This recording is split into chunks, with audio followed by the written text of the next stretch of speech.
Hello, my name is Greyson and I did my capstone project on the controversy titled Are Violent Video Games Harmful to Children and Adolescents?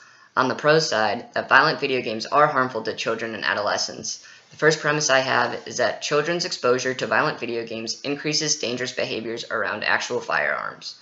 The proof for that premise comes from an article titled Effects of Exposure to Gun Violence in Video Games on Children's Dangerous Behavior with Real Guns, a randomized clinical trial. This study took place in a laboratory at a university, and participants were 110 pairs of children aged from 8 to 12 years old, so it was 220 children in total. Within each pair, the two participants knew each other. This experiment resulted from the fact that among developed and resource-rich countries, America has the highest rate of child mortality due to unintentional firearm usage. The study was conducted to determine if children's exposure to violent video games increases the probability of dangerous behavior around real guns. First, each participant filled out self-report surveys about the control variables, which were age, sex, trait aggressiveness, exposure to violent media, attitudes and interests in guns, presence of guns in the home, and whether or not the child had ever taken a gun safety course. Each pair of participants were then randomly assigned to one of the three variations of the game Minecraft, which acts as the independent variable. Within each pair, one child was randomly assigned to play the game and the other was to watch for 20 minutes. The three different groups of the game were violent with guns, violence with swords, and non-violent. After playing or watching the game, they filled out a short survey with questions pertaining to the game. Then the pair was brought into a different room full of toys and games. They were told that they could play with whatever they wanted for the next 20 minutes. Also in that room was an unlocked cabinet that contained two disabled handguns that were equipped to count how many times the trigger was pulled. The results showed that playing a violent video game, whether it was the sword or gun condition, increased the potential of a child to touch an actual gun, increased the time the child spent holding the gun, and increased the probability of the child to pull the trigger with the gun pointing at either themselves or their partner. Although both violent conditions yielded higher occurrences of each of those when compared to the non-violent condition, the gun violence condition was always the highest. Effects were not smaller or larger for the video game players when compared to the watchers. The results of total trigger pulls and trigger pulls aimed at either the participant or their partner among each condition can be seen on the first graph, showing that the gun violence group obtained the highest results and the non-violent group obtained the lowest. According to the negative binomial regression model used for multivariate analysis, self-reported exposure to violent content in video games and other media was positively associated with the number of trigger pulls and trigger pulls aimed at oneself or their partner. The results of this study suggest that exposure to violent media, specifically violent video games, can increase a child's interest in guns, including the interest in the act of aiming and pulling the trigger at themselves or others. Threats for validity in this study revolve around the fact that they had a partner, so either a sibling or a friend. They could have not taken it as seriously as they might have had if they were doing it alone. The fact that the gun was disarmed, that could affect the amount of trigger pulls because they could have seen it as being broken, so they would have pulled it more. It was also done in a university laboratory setting, so it might not have been as comfortable for them. They might have felt like they were being watched, so it's hard to generalize the data across all types of settings, especially a home setting where they might feel less inhibited due to familiarity and potential lack of supervision, so they might act more recklessly in a home setting. And then another threat for external validity / generalizability is that Minecraft is not that violent when compared to other violent video games that children reported that they played, but due to ethical reasons they couldn't use a more realistic and violent video game. The second premise is violent video game use has positive relationships with both trait hostility and aggressive behaviors, and the proof for that comes from an article titled The Effects of Violent Video Game Habits on Adolescent Hostility, Aggressive Behaviors, and School Performance. This study was conducted with the goal of updating data on the effects of violent video games, since video games have become more graphic, gory, and realistic. The two relevant hypotheses were Violent video game use has a positive relationship with trait hostility, and violent video game use has a positive relationship with aggressive behaviors, such as arguing with teachers and physical altercations. 607 total adolescents took part in this study. They were 8th and 9th graders, with the average age being 14 years old. And this study was done in the Midwest of the United States. Each participant filled out an anonymous survey that collected personal information pertaining to knowledge, habits, and feelings towards video games, school performance and conduct, demographic aspects, and the personality trait of hostility. The hypothesis that stated that exposure to violence in video games would be positively correlated with trait hostility was generally confirmed.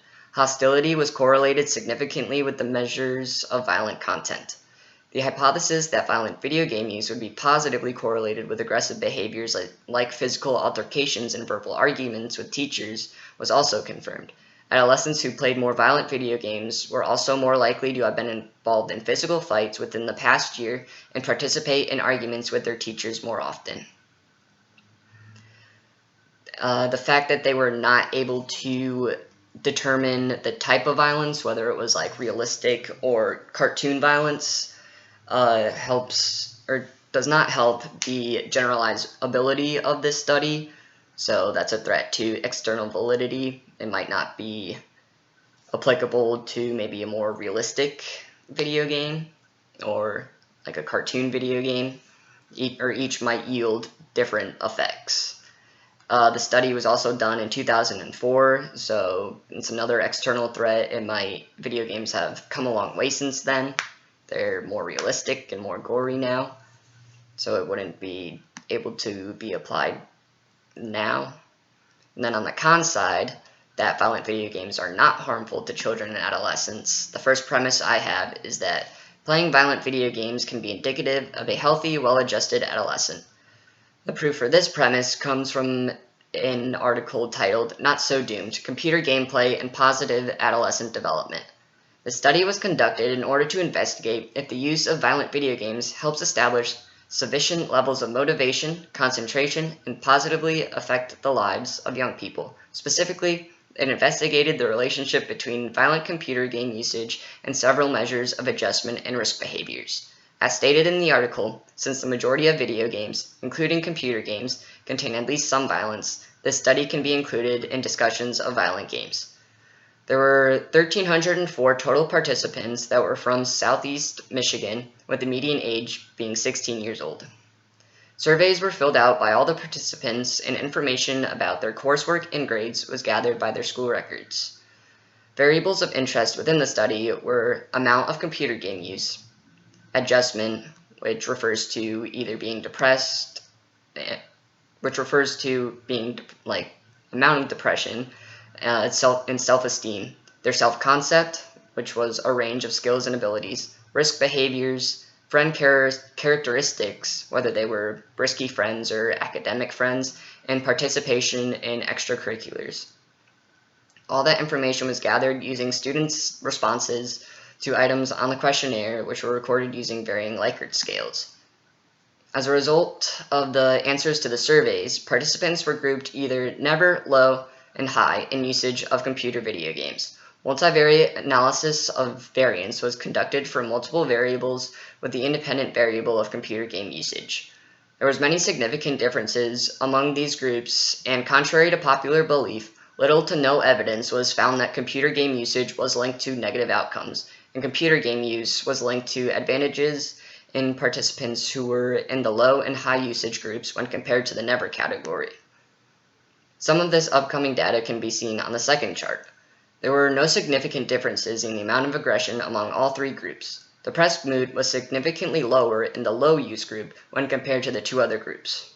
Self-esteem was significantly higher among the low use groups when compared to the never groups. Computer game play was a significant predictor of 3 of the 5 self-concept scales: intelligence, mechanical repairs, and computer skills. Never players reported lower in those categories than the other two groups. Computer game use was also a significant predictor of substance use, disobeying parents on important topics, and truancy. Those who had never played video games reported more substance use than those in the two categories that do play computer games, and GPAs were highest among the low group and lowest among the never group. With regards to the type of friends participants tended to have, those who had never played computer games had more risky friends, and low-level players had significantly more academic friends than non-players. When compared to those that did not play video games, those that did reported significantly more participation in both sports, activities, and clubs. Given these results, we can begin the foundation that violent gameplay can be beneficial for the adolescent and actually can be indicative of a well-adjusted child. In terms of validity threats, this was also done in 2002, so again, it could result in less generalizable data that can be applied to in instances of today where games are more graphic and gory. And another really important aspect of this is that it just focused on computer games as opposed to other mediums of playing video games like consoles. Lastly, the second premise is playing violent video games is positively associated with a child's intelligence, not associated with aggressive behaviors, and does not negatively affect the amount of time spent on other leisure activities, social integration, and school performance. The proof of this comes from an article titled Children in Video Games, Leisure Activities, Aggression, Social Integration, and School Performance.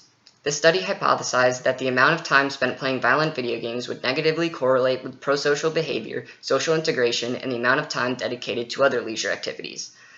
That the amount of time spent playing violent video games, the amount of exposure would positively correlate with aggressive behavior, and that the amount of time spent playing violent video games would positively correlate with school performance and intelligence.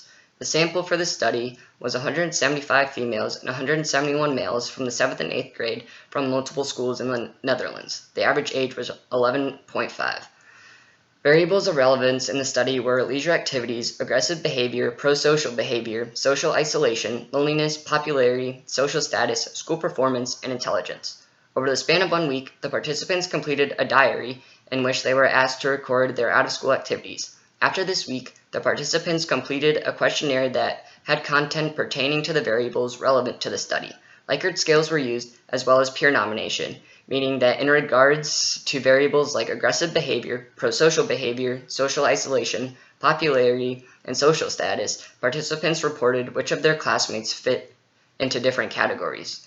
1 week after that, a written intelligence test was given to the participants. Teachers were also asked to rate each participant's school performance.